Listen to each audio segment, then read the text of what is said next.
Show do Rio. Show do Rio. Show do Rio. Show do Rio.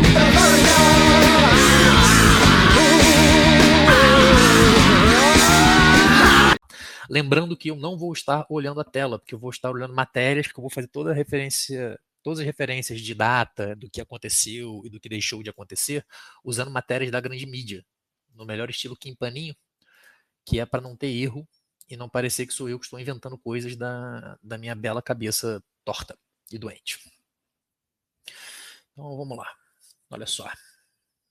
Seguinte, o ano é 2014, 2013.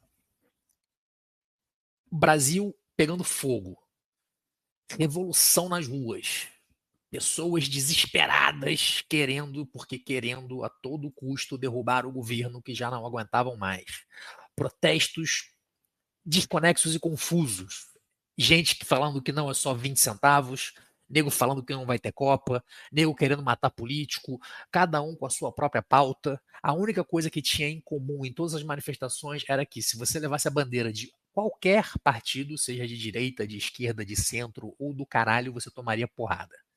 O máximo que você podia era uma camisa uma bandeira do Brasil. Você queria uma mudança no Brasil, você não queria uma mudança do sistema político ou do regime político. As pessoas queriam que o Bostil melhorasse. Com isso, um autista homossexual, filho de um deputado de baixo clero do Rio de Janeiro, teve a brilhante ideia de escutar um velho maluco que morava na Virgínia e dizia que tinha um plano para que ele pudesse eleger um presidente e melhorar o Bostil em alguma coisa entre 50 e 100 anos.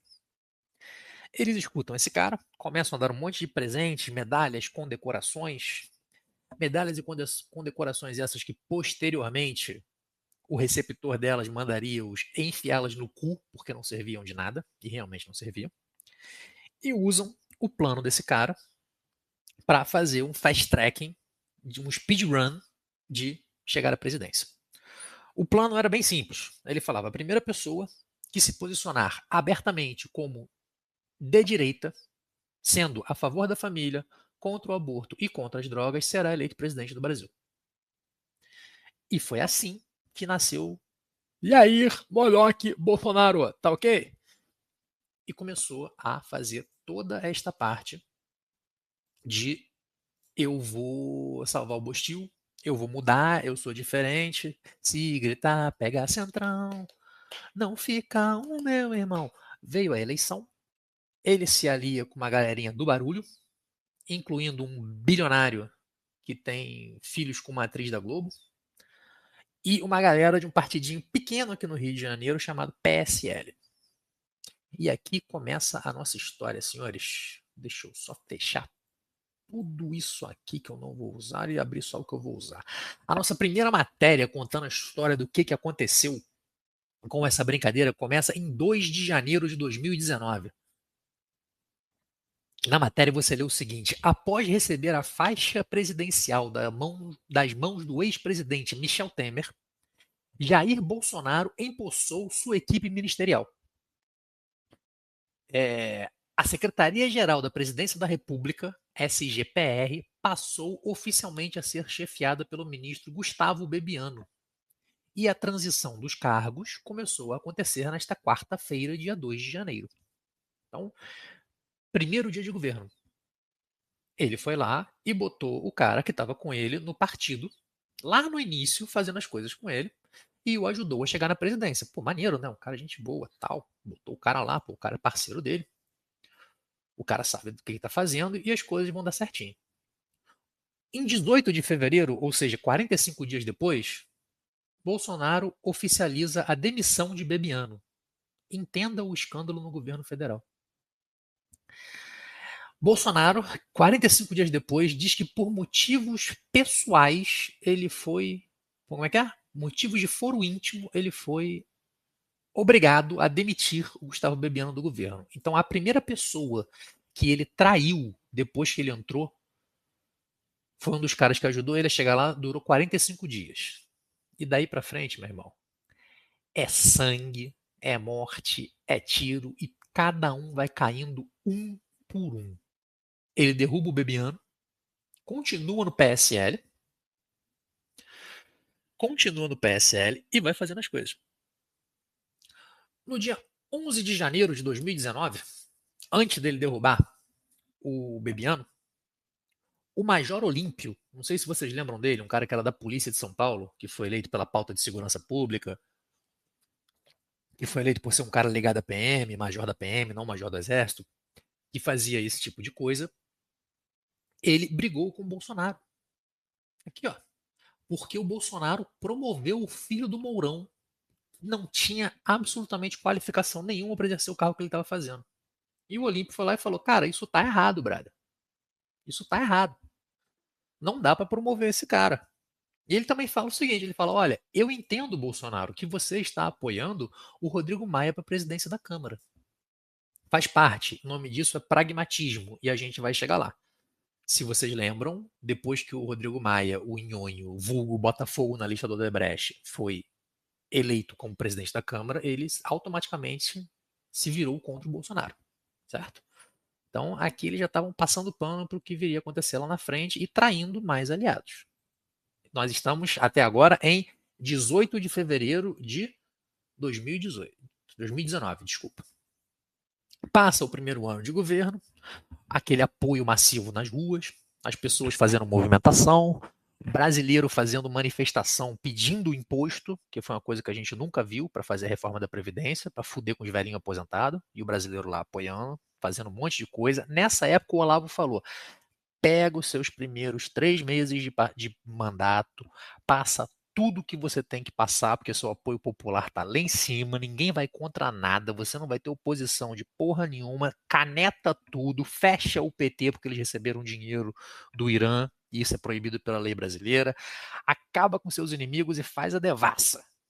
O que o Biruliro fez? Porra nenhuma. Mamou. Em 12 de novembro de 2019, o Bolsonaro, que havia sido eleito pelo PSL, ele corta o DPVAT. O DPVAT, para quem não sabe, é um seguro que você paga quando você tem um carro e é uma coisa que você tem direito quando você é vítima de acidente de trânsito. Então, qualquer pessoa que seja vítima de acidente de trânsito, ela tem direito a receber um DPVAT, seja você motorista, pedestre ou qualquer coisa que seja. O DPVAT, ele sempre foi feito, até 2020, ele sempre foi feito por empresas terceirizadas. Então, empresas privadas, elas eram terceirizadas para que elas fizessem esse tipo de negócio. Eu conheço uma pessoa que trabalhou em empresas dessa fazendo DPVAT e eu sei como funcionavam os casos. Funcionava direitinho, funcionava muito bem. Uma dessas empresas, a empresa que mais movimentava dinheiro fazendo isso, papo de bilhões por ano fazendo esse tipo de coisa, era a empresa do dono do partido do qual o Bolsonaro foi eleito, o Bivar. O Bivar, o Bolsonaro brigou com o Bebiano, a quem ele expulsou com 45 dias do governo, e estava brigando com o Bivar, porque ele queria criar o Aliança pelo Brasil, o partido dele. Ele tira o DPVAT do Bivar. O Bivar perde bilhões de dinheiro com essa brincadeira. Então, só nessa brincadeira, nos primeiros 10 meses de governo, você tem os dois maiores aliados dele sendo traídos e pessoas menores. E o tempo passa. A coisa vai indo. A coisa vai indo. Em 23 de dezembro, véspera de Natal de 2019, a excelentíssima deputada Joyce Hasselmann, que na época ainda parecia Peppa Pig, não tinha lançado o Monjaro e o Ozempic, então ela não conseguia emagrecer, ela continuava num processo de engorda ad eternum, dá a seguinte declaração: não fui eu quem abandonou o presidente Bolsonaro. Foi ele que abandonou muitos daqueles que lutaram fielmente por ele, do lado dele, para que nós pudéssemos fazer um país melhor. E aí eu posso te dar uma lista infinita de pessoas. E aí ela cita algumas pessoas que ele traiu e por aí vai. Então, antes de fechar o primeiro ano de governo, ele já estava com a fama de traidor. Ele já estava cortando cabeças e empurrando todo mundo que ajudou ele a chegar lá. E continuou. Em novembro, um pouco mais à frente, em novembro, um pouco antes disso, O Witzel, que era o governador do Rio de Janeiro, foi limado pelo Bolsonaro também. Aí vem o Robocop, o Daniel Silveira boladão, o Robocop, e briga com o Witzel publicamente. E fala o seguinte: nada na vida é irreversível. Nós podemos dizer que hoje não há o menor espaço para diálogos. Mas, se ele mudar de ideia, a gente pode voltar a conversar. E aí, em entrevista ao canal Terça Livre, Ottoni de Paula, vocês sabem quem é Ottoni de Paula? Ottoni de Paula é um cara que é ligado aos evangélicos do Rio de Janeiro. Ottoni de Paula foi articulador do governo Bolsonaro durante os 3 primeiros anos. E sabe o que o Ottoni de Paula é hoje? Base do Lula no Rio de Janeiro. Ottoni de Paula deu uma entrevista pro Terça Livre em que ele dizia o seguinte: eu não creio que o Witzel seja um traidor, mas ele é um aproveitador, porque ele nunca acompanhou o pensamento de direita, o cara que hoje é a base do Lula. E o Ottoni falou o seguinte: o Ottoni inventou essa fake news aqui, que o Witzel andava pelo Palácio da Guanabara com uma faixa presidencial. Isso nunca aconteceu. Isso não tem foto, não tem nada. E depois o Ottoni fala mais o seguinte: que o Bolsonaro nunca quis tirar uma foto com o Witzel, que eles nunca foram amigos, nunca foram aliados. Lembrem dessa frase: ele nunca quis tirar uma foto com o Witzel, certo? Aí a gente vai seguindo. Agora nós já estamos em 2020. E pô, isso aqui tá fora de ordem, peraí. Agora nós estamos em 2020. 2020 a coisa começou a pegar fogo. Porque 2020, como muitos de vocês vão lembrar, 2020 foi o ano de eleição. E 2020, antes da eleição, começou a acontecer umas coisas meio estranhas. A CPM das fake news, a galerinha aqui do Twitter estava começando a rodar. Você tinha a. Você tinha qual nome? Você tinha uma série de pessoas sendo colocadas no tal do inquérito do fim do mundo, que era um inquérito que ninguém entendia o que estava acontecendo. Você tinha movimentos estranhos acontecendo por Brasília. Então você tinha nessa época a Sarah Winter.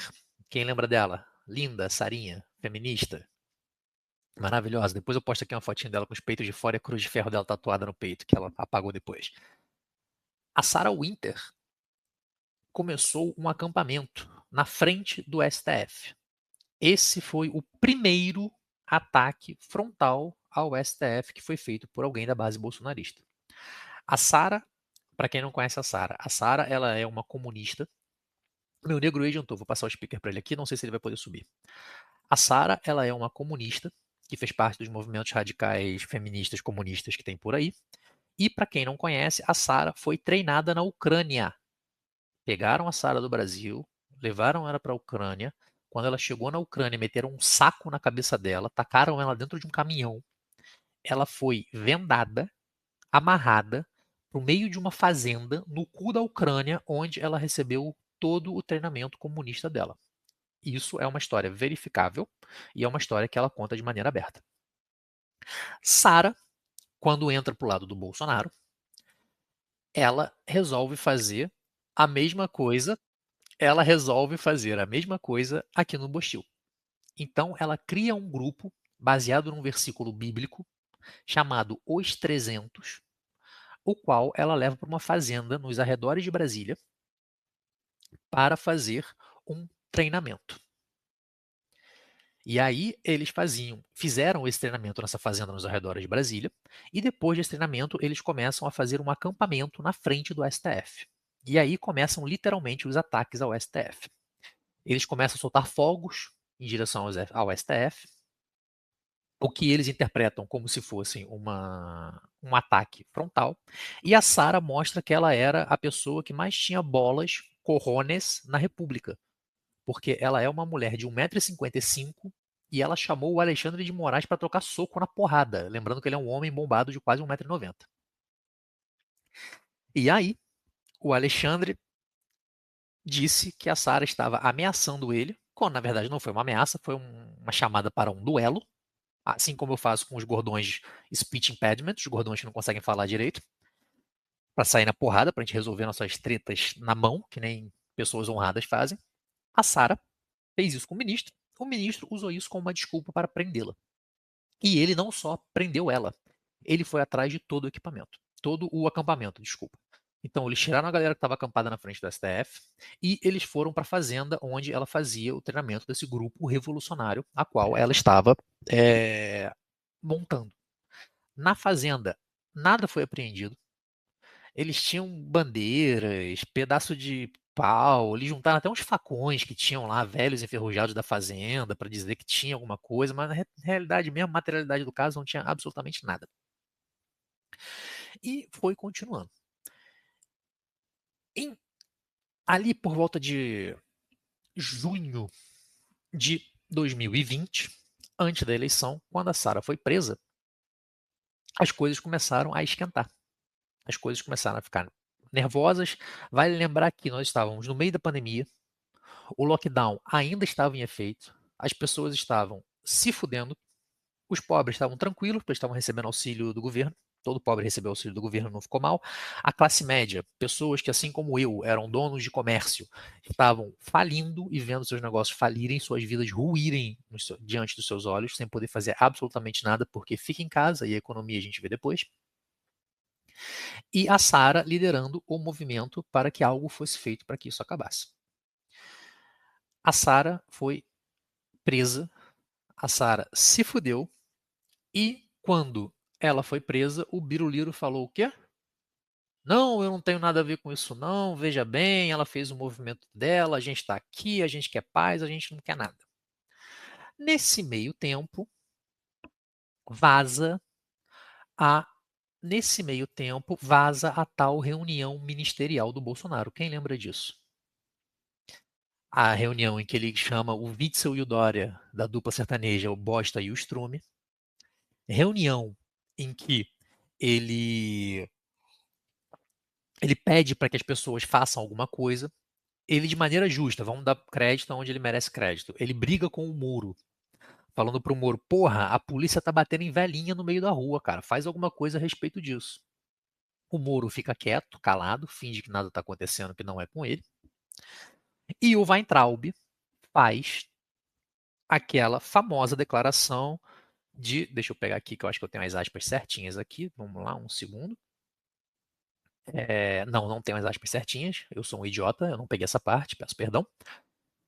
Que ele fala: por mim, botava toda essa corja na cadeia, começando pelo STF. Essa reunião, ela é vazada pelo Sérgio Moro, a mando da Joyce Hasselmann.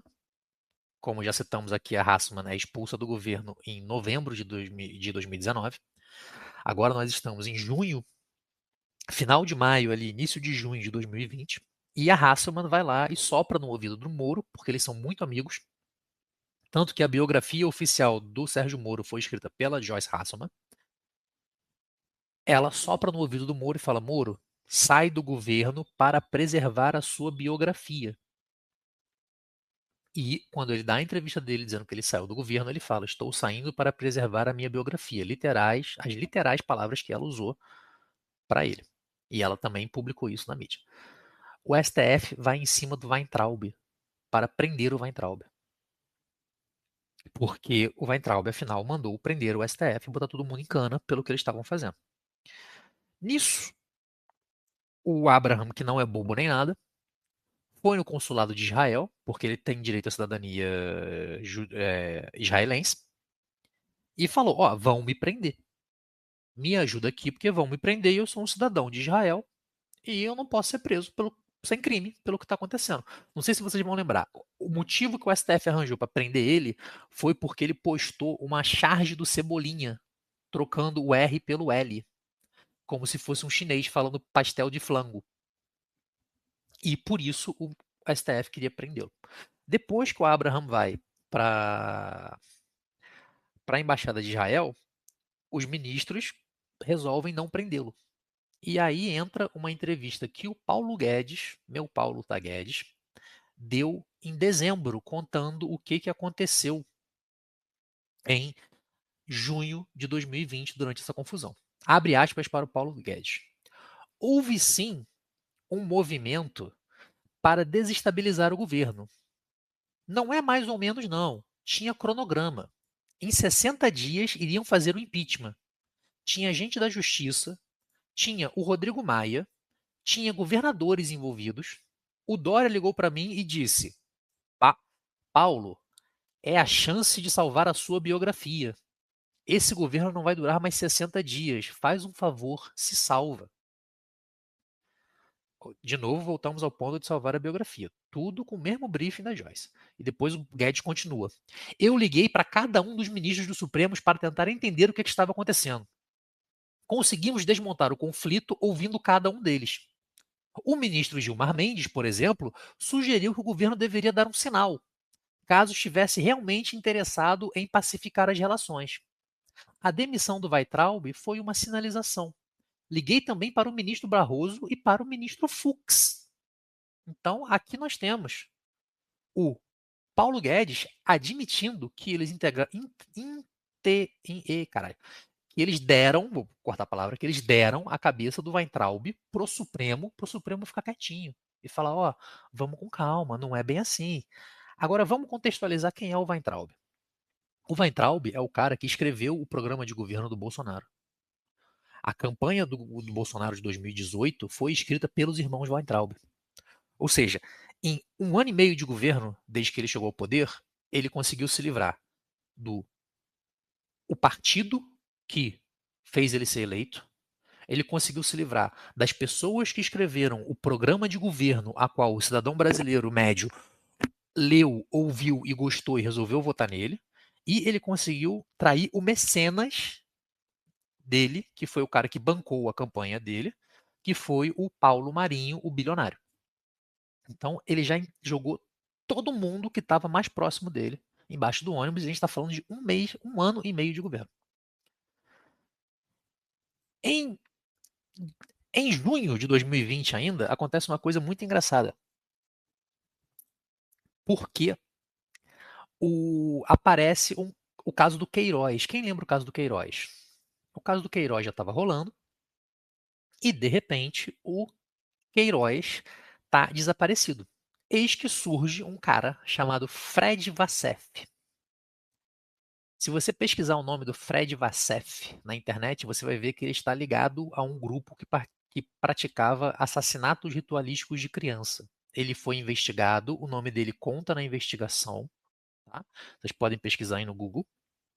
E ele fez parte disso, uma coisa muito, muito suspeita. Nessa época ele era só um jovem recém-formado, mas que já andava com gente errada. E o Fred Vassef fala o seguinte: ele é acusado de ser o presidente do. Desculpa, o Fred Vassef é acusado de ser apontado como advogado do Bolsonaro. E para isso, a senhora Karina Cufa aparece e dá a seguinte declaração. Abre aspas para Karina Cufa. Todas as ações do senhor Jair Moloch Bolsonaro, sejam elas cíveis, criminais ou eleitorais, no curso do poder jurídico, exceto aquelas de competência da AGU, estão sob a responsabilidade deste escritório, cuja única sócia e sua fundadora, Karina Cufa. Frederic Vassef não presta qualquer serviço advocático a em nenhuma ação que seja parte com o senhor Bolsonaro. Ele não faz parte do referido escritório, não contando seu nome em qualquer processo. Essa nota oficial foi lançada pela Karina Cufa em 18 de junho de 2020. Só que, em 11 de maio de 2020, o Vassef deu uma entrevista para a Band News, na qual ele fala o seguinte: eu sou advogado do presidente Jair Bolsonaro desde 2014. Como também sou advogado do seu filho, o senador Flávio Bolsonaro. Em setembro de 2019, após várias reuniões, o presidente me acionou para atuar nos casos. Então, olha que doideira, né? Você tem a assessoria oficial jurídica do Bolsonaro na pessoa da Karina Cufa negando qualquer ligação entre o Bolsonaro e o Vassef, ao mesmo tempo que você tem o Vassef meses antes dizendo que sim, ele era o representante legal tanto do Biruliro quanto do Flávio Rachadinha. Ele estava junto ali na parada. Todos eram muito amiguinhos e estavam ali. Pouco tempo depois, não sei se vocês lembram, pouco tempo depois, o Queiroz, que estava desaparecido, Ninguém sabia onde estava o Queiroz, ninguém sabia para onde ia o Queiroz. Lembra do memezinho? Cadê Queiroz? Não sei o que lá. Foi tema de carnaval e o caralho. Queiroz é encontrado na casa do Vacef, a qual o Vacef fala: Olha, eu não sei como ele estava lá. Eu só sei que ele estava lá, mas eu não tenho nada a ver com isso, não, tá? Eu não tenho nada a ver com o cara que está lá na minha casa, está usando a minha casa, eu não participo disso aí, não tenho nada a ver com isso, não. O tempo passa, as coisas vão andando para frente, e aí nós chegamos em outubro de 2020.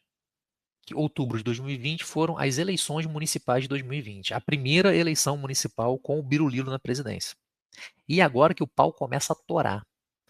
Porque as alianças começam a ser feitas, todo mundo quer sair para candidato, todo mundo quer sair para tudo que é cargo, para ser prefeito, para ser vereador, para ser isso, para ser aquilo, e o Mito não está apoiando ninguém que apoiou ele desde antes da eleição de 18.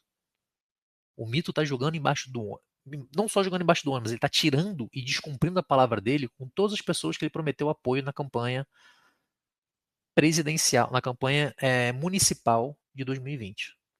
E nós temos um caso muito emblemático, que é o caso do senhor Delegado Francisquini. Alguém lembra desse maluco? Delegado Francisquini? O Delegado Francisquini ficou muito famoso em 2018, pós a eleição, antes da eleição do Bolsonaro, porque o Delegado Francisquini foi o cara que ficou à frente e foi chancelado pela família Bolsonaro por trazer toda a investigação que estava acontecendo sobre a facada. Então, o Francisquini, ele trazia as notícias mais quentes que você tinha sobre a facada. Então, por exemplo, quando descobriram que o Adélio Bispo, alguém fez um log de registro para ele, dizendo que ele estava na Câmara dos Deputados, na hora que ele deu a facada do Bolsonaro, quem descobriu e trouxe para a gente isso foi o Francisquini. Quem descobriu e trouxe para a gente essa informação de que o Francisquini, desculpa, que o Adélio tinha 3 celulares e já estava viajando por 4 estados diferentes atrás do Bolsonaro esperando a hora certa de dar a facada, foi o Francisquini. Quem trouxe para a gente a informação de que o Adélio Bispo não tinha um emprego, mas conseguia viajar o Brasil inteiro pelos últimos 6 meses, entrar em clube de tiro, que não é uma coisa barata, e participar como se fosse um membro, foi o Francisquini que fez tudo isso. Em 2018, aliado à pauta Adélio, o Francisquini também fazia as coisas da pauta da urna eletrônica. O Francisquini, ele duvidava da segurança das urnas eletrônicas, coisa que eu não faço, porque eu acho que as urnas são perfeitas, o Xandão é lindo, o Barroso também, e tudo funciona perfeito, porque afinal eu não sou estúpido. Mas o Francisquini falou contra isso. O Francisquini foi o primeiro a tomar o processo de descredibilizar as urnas eletrônicas. Em 2020, quando o Francisquini briga com o Bolsonaro porque ele queria apoiar um outro candidato para ser prefeito de Curitiba, o Bolsonaro, magicamente, o Francisquini é cassado, perde o mandato e some. Desaparece. Toma uma puta de uma multa, perde o mandato, o processo do TSE, que na época era presidenciado pelo Xandão. Desculpa, pelo Xandão não, pelo Toffoli, posteriormente pelo Xandão, caça o, o mandato do Francisquini por fake news. Guardem essa informação, porque mais para frente ela vai fazer um pouquinho mais sentido quando a gente chegar lá mais para frente. Então, aqui você já tem ele empurrando uma porrada de gente para debaixo do negócio. As eleições de 2020 passam, o Bolsonaro consegue a proeza de não apoiar nenhum candidato que venceu. Todos os candidatos em grandes capitais que ele apoiou perderam. Isso é um marco histórico, porque ninguém foi tão derrotado quanto ele. E aquela coisa, a probabilidade estatística de você tirar 10 e você tirar 0 numa prova, ela é exatamente a mesma. Ou você sabe tudo, ou você não sabe nada. Como que ele conseguiu errar todos os apoios e todas as indicações? Muito fácil. Ele apoiou quem ele sabia que ia perder porque ele queria que o outro lado fosse eleito. Mas ele não podia apoiar publicamente. Então ele apoiava um candidato merda. Vou dar o exemplo aqui do Rio de Janeiro. Então no Rio de Janeiro você tinha o cara indicado pelo Eduardo Paes e você tinha o merda do Crivella. Quem que ele apoiou? O merda do Crivella. E o merda do Crivella foi eleito só porque ele estava junto com o Bolsonaro. E foi o pior prefeito da história do Rio de Janeiro. E olha que a gente teve prefeitos horrorosos. O tempo vai passando, as coisas vão acontecendo, e você tem os desenrolares daquilo de tudo que a gente já conhece, né? De como as coisas foram fluindo, de como as coisas foram acontecendo, dos processos que estavam acontecendo, e passa. Os próximos 2 anos ali, entre a eleição e a próxima eleição de 22, você teve quase nada, quase nada acontecendo, Bolsonaro abrindo as pernas para o Centrão, entregando todos os ministérios, dando tudo o que ele tinha para fazer. Nesse momento, ele já não tinha mais quase nenhum aliado para rifar. O Robocop, o Daniel Silveira, havia sido preso, e até então o Bolsonaro estava demonstrando apoio ao Robocop, falando que a pena era excessiva, que olha, veja bem, ele é um bom menino, ele é PM, não precisa fazer isso com ele, tudo indo direitinho. Em abril de 2022, sai uma suspeita de corrupção em cima do 04, o Jair Renan. E o Jair Renan é levado para depor na Polícia Federal. Quando o Jair Renan vai depor na Polícia Federal, após o depoimento do Jair Renan, perguntam para o Bolsonaro: Bolsonaro, o que aconteceu com o seu filho, o 04, o Jair Renan, aquele que pegava todo mundo no condomínio? Abre aspas para a resposta do Bolsonaro. O moleque tem 24 anos agora. Eu acho que ninguém conhece ele. Vive com a mãe há muito tempo. Vive com a mãe. Há muito tempo está longe de mim. Mas recebo ele de vez em quando aqui. Ele tem a vida dele, não vou dizer se está certo ou se está errado, mas eu peço que Deus o proteja. Mas isso é o tempo todo, 24 horas por dia. Ou seja, em 22, o Bolsonaro chegou no auge de falar que não conhece o próprio filho, que a culpa é da mãe se o moleque estava roubando. Esse é o nível do cara. O cara tá atacando o filho agora embaixo do ônibus, porque já não tem mais nenhum aliado. Todos os aliados já se fuderam. Só sobrou a família e as pessoas mais próximas.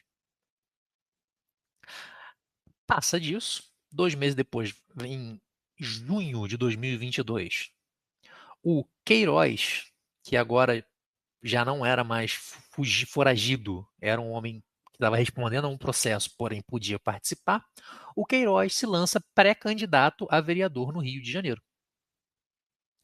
O Queiroz, após se lançar a pré-candidato no Rio de Janeiro, ele espera que a família Bolsonaro, a quem ele serviu durante 30 anos, fosse apoiá-lo. Só que não. Aqui abre aspas para o Queiroz. Eu quero que você pergunte isso a eles. Em qualquer lugar que eu vou, perguntam se eles não vão me apoiar. É um absurdo se não me apoiarem. Então, eu sou bandido? Eu sou meio bandido? Eu sou o quê? Eu sou o Queiroz. Pai de família, trabalhador. Fiz lambança que respingou neles? Fiz, mas não tem crime. Eu não faço a pergunta diretamente porque é constrangedor, mas eu quero que vocês façam a pergunta diretamente. Eu quero ver eles dizerem que não me apoiam. E realmente o Bolsonaro não apoiou o Queiroz. Então ele pegou o amiguinho dele de 30 anos, que segurou as picas, que não deixou com que o processo chegasse em cima deles, que tancou tudo e tacou esse cara embaixo do ônibus. Então, num espaço de 2 meses, ele tacou o próprio filho embaixo do ônibus e o cara que segurou as picas para ele embaixo do ônibus. E continua, não para por aí. Em maio de 22, perguntam para o Bolsonaro sobre o Daniel Silveira, o Robocop. O que o Robocop fez? E ele dá a seguinte declaração sobre o Robocop. O caso do Daniel Silveira, dizem que ele é um deputado bolsonarista. Dizem. Ele não sabe. O cara ele tá 4 anos como deputado bolsonarista, fez parte da base, fez campanha, comprou briga com o governador do Rio de Janeiro em nome dele, mas ele não sabe se ele é bolsonarista ou não. Aí ele fala: tenho pouco contato com o Daniel. Olha só, eu sabia que ele era do Rio de Janeiro, cabo da PM, tinha suas posições, falou coisas que eu não gostaria de ouvir, e agora, 9 anos de cadeia é muita coisa. Começando com regime fechado, cassação de mandato, inegibilidade, multa, isso é um abuso. Ou seja, num espaço de 3 meses, ele conseguiu não conhecer o próprio filho, não conheceu o cara que brigou por ele durante 4 anos e está até hoje, tá? O Daniel está cumprindo pena numa cadeia agrícola. Ele é basicamente um escravo, até hoje, e não fala mal do mito. Bolas desse cara são gigantes. Esse cara realmente merece respeito. E ele sabe que por tancar isso, mais pra frente ele vai colher os louros disso, mas isso é um assunto para outro dia.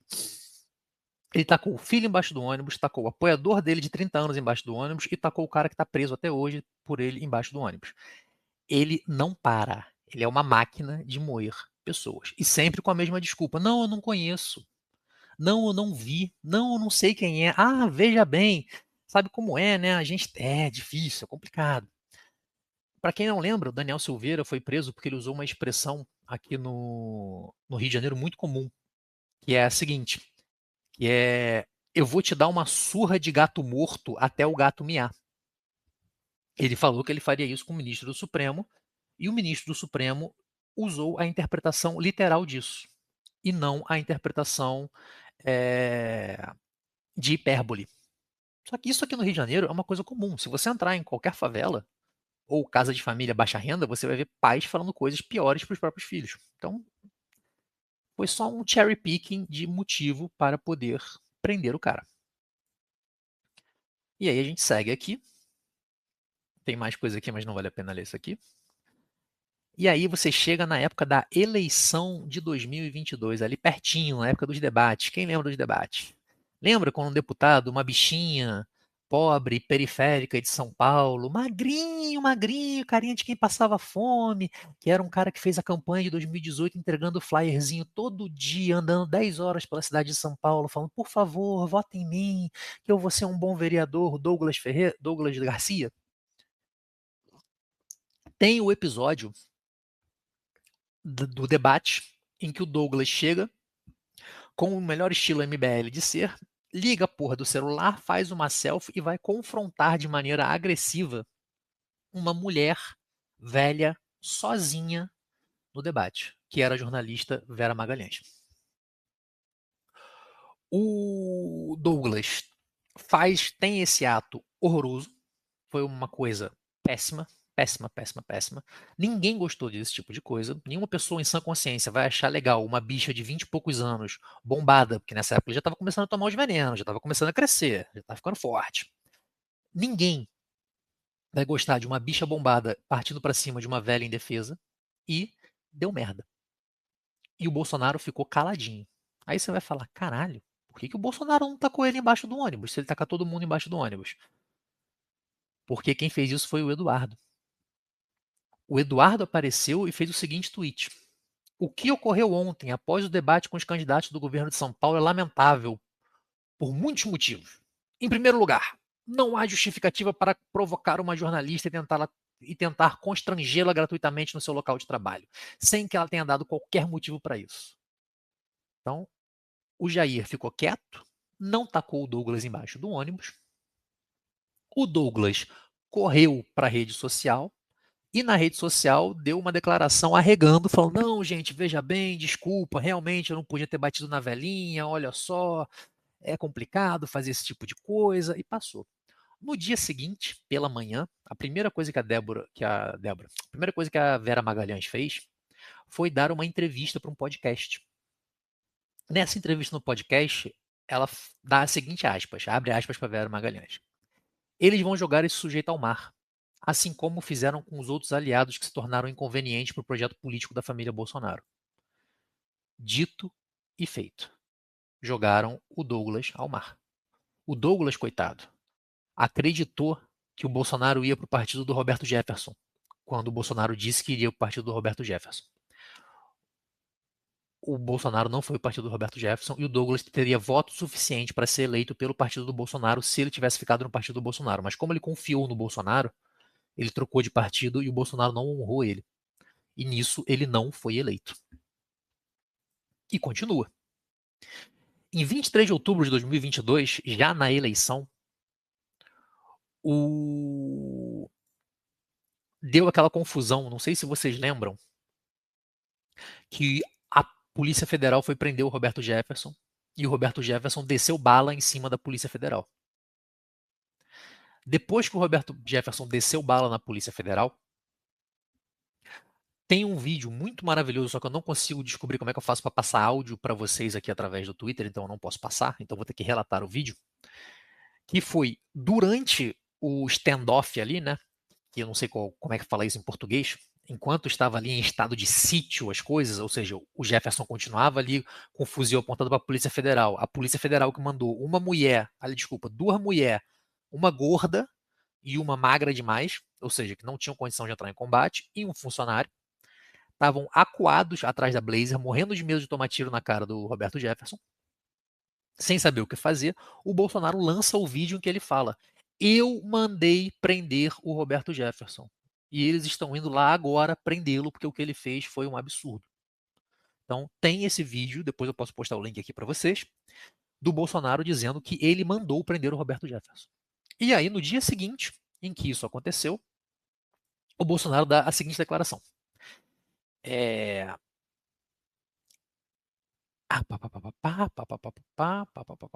Peraí um segundo.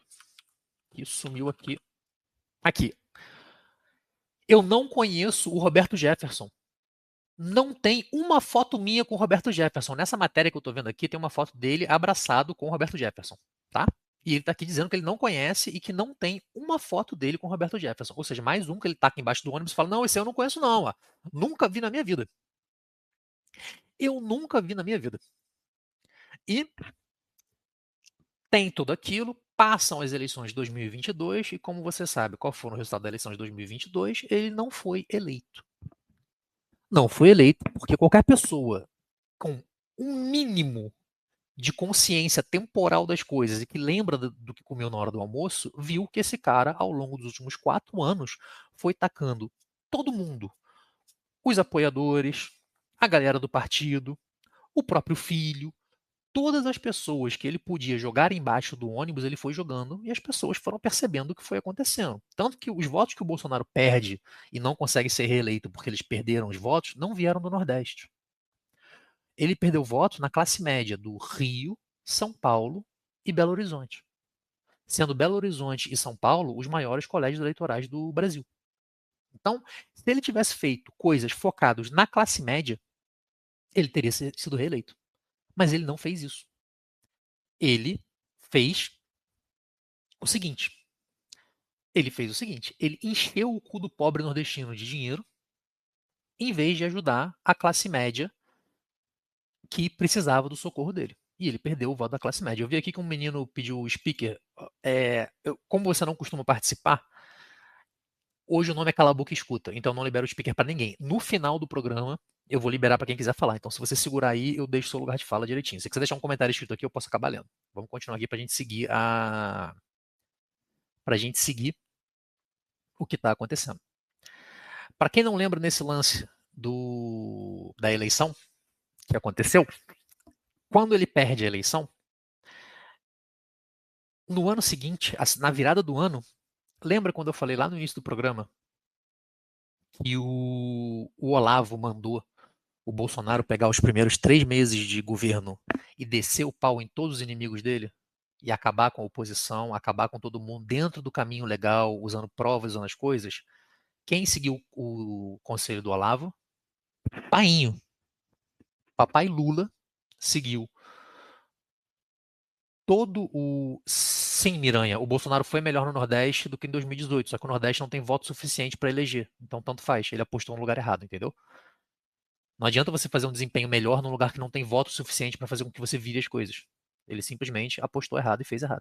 Isso aí foi um baita de um erro. Qualquer imbecil saberia disso. Todo mundo avisou isso na época e falou isso na época.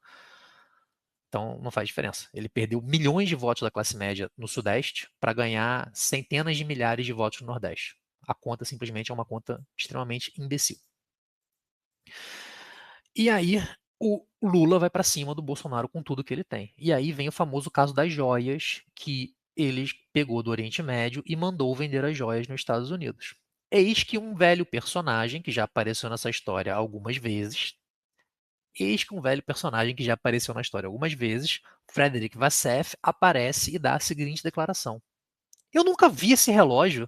Eu desafio a provarem isso.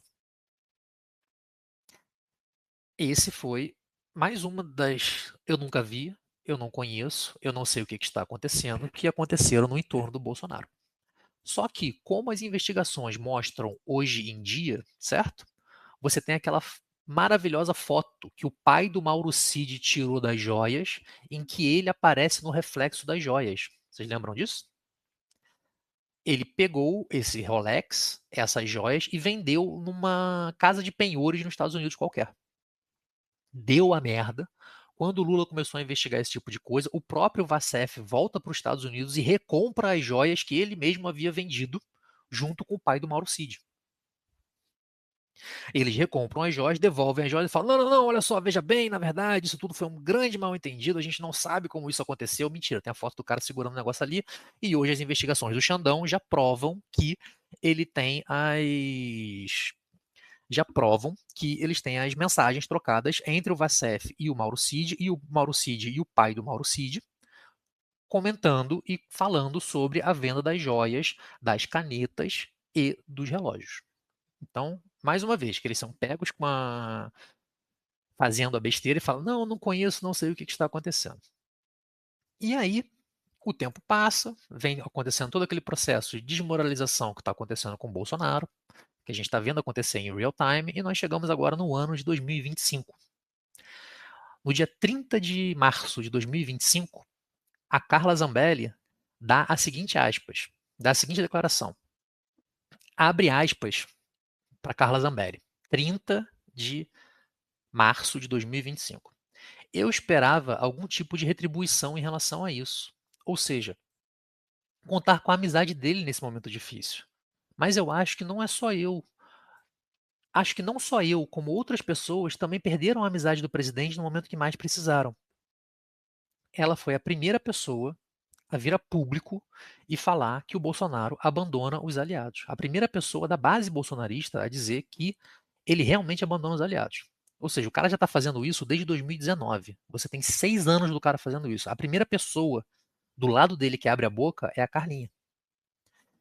A Carla fala isso no dia 30 de março.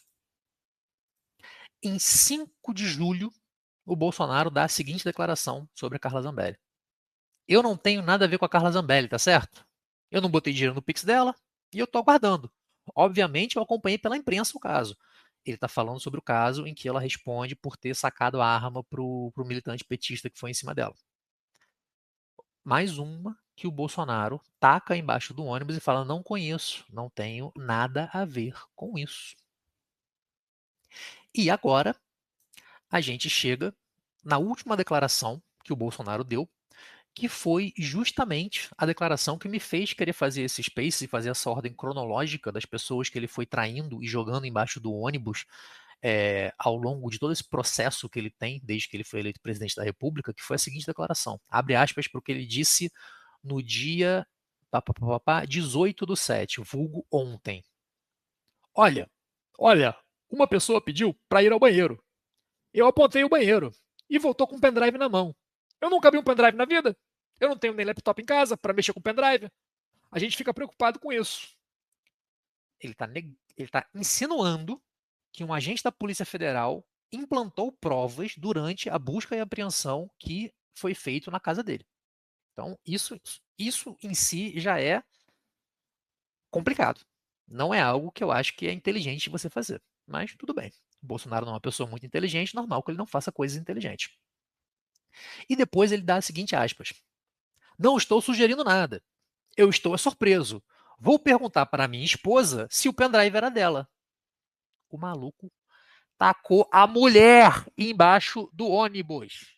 Ele não tem mais ninguém para tacar embaixo do ônibus. Ele tacou a mulher embaixo do ônibus agora. Ele falou: não, não, não, não, não. Se esse pendrive realmente existe, alguma coisa aconteceu, é culpa dessa vagabunda aí, ó. Ela tá aí, ó. Tá ela e o maquiador aí, porra. O que eu tenho a ver com essa piranha? Tem nada a ver com isso, ó. Ela que tá fazendo essas coisas erradas aí. Esse é o Biruliro. E aí, no dia 15 de julho, antes dessa declaração, o Trump deu uma entrevista maravilhosa, na qual ele fala sobre o Bolsonaro, que perguntam para ele. Ele fala: o Bolsonaro é um bom homem. O Bolsonaro não é um homem desonesto. Ele ama o povo brasileiro. Ele lutou muito pelo povo brasileiro. Ele negociou acordos comerciais contra mim em nome do povo brasileiro. Ele foi muito duro porque queria fazer um bom negócio para o seu país. Olha, ele não é como se fosse um amigo meu. Ele é alguém que eu conheço e conheço como representante de milhões de pessoas, os brasileiros. Eles são ótimas pessoas e ele lutou muito por essas pessoas. Olha que lindo como funciona a vida. Olha que lindo como funciona a vida. O Trump tacou o Bolsonaro embaixo do ônibus agora e falou: ele não é meu amigo. Ele não é meu amigo. Ele não é meu amigo, eu conheço ele, tal, já vi de vista, sei quem é, mas ele não é meu amigo não. E aí, depois dessa declaração, o Painho, maravilhoso Painho, que não perde a oportunidade de sacanear ninguém, fez o seguinte. Ele falou o seguinte. Calma aí que eu tô pegando aqui a aspas direitinho de onde ela começa. Aqui, ó, tá, vamos lá. Ela começa aqui e termina ali. Além de pedir de forma de... Falando sobre o Trump, o Lula falando sobre o Trump, abre aspas. Além de pedir de forma desrespeitosa que a gente não mexesse com o Bolsonaro, o Trump disse que ele não é amigo do Bolsonaro. Ele disse na televisão ontem, eu não sou amigo dele. Mas ele é gente boa, ele fez o bem pro Brasil. A gente não aceita o presidente mandar uma carta dizendo que vai, a partir do 1º de abril, se não liberar o Bolsonaro, taxar em 50%. Nós vamos responder da forma mais civilizada possível e da forma que um democrata responde. A primeira coisa é que nós não aceitaremos que ninguém de nenhum país fora do Brasil se meta nos nossos problemas internos que são os brasileiros. Ou seja, o Lula botou quente no Bolsonaro. O Trump tacou ele embaixo do ônibus, o Lula deu aquela sacaneada nele e agora é o ponto em que você tem. Ele não tem mais ninguém à volta dele. Todo mundo que tinha em volta dele que podia ser traído, ele traiu. A lista de pessoas traídas por ele não para de crescer. Aliás, parou, né? Porque ele vai ser preso, não tem mais ninguém. Mas até a mulher ele conseguiu jogar embaixo do ônibus. Tem uma outra matéria que eu não botei aqui, que foi a entrevista que ele deu depois do tarifaço, que ele fala do Eduardo. Que ele fala, não, o Eduardo é um menino. Ele é um menino de 40 anos, mas ele é só um menino, tem muito que aprender ainda, tá de cabeça quente.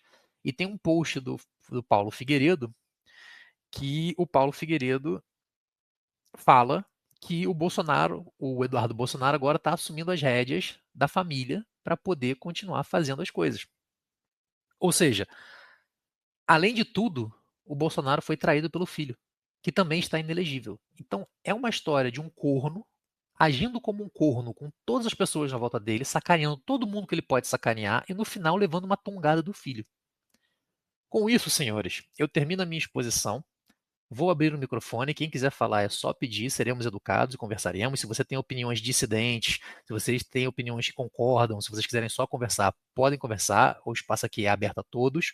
E vamos sempre fazer tudo de forma respeitosa, seja concordar ou de respeitar e falar. Quem quiser pedir para subir, é só subir e a gente pode falar. Muito obrigado a todos por participarem. Eu vou bater palma 2 vezes para fazer um ponto de corte, para saber aonde eu corto aqui, para depois liberar o resto em formato de podcast.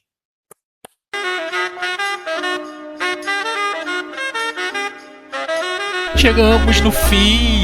Dê like, subscribe, manda donate pra mim. Ajuda no sonho desse tupiniquim de ter uma vida justa sem ter que vender um rim. Chegamos no fim. Será que ainda tem dignidade dentro de mim? Será que eu volto? Vocês querem que eu volte? Fui! Isso é tudo bem, pessoal.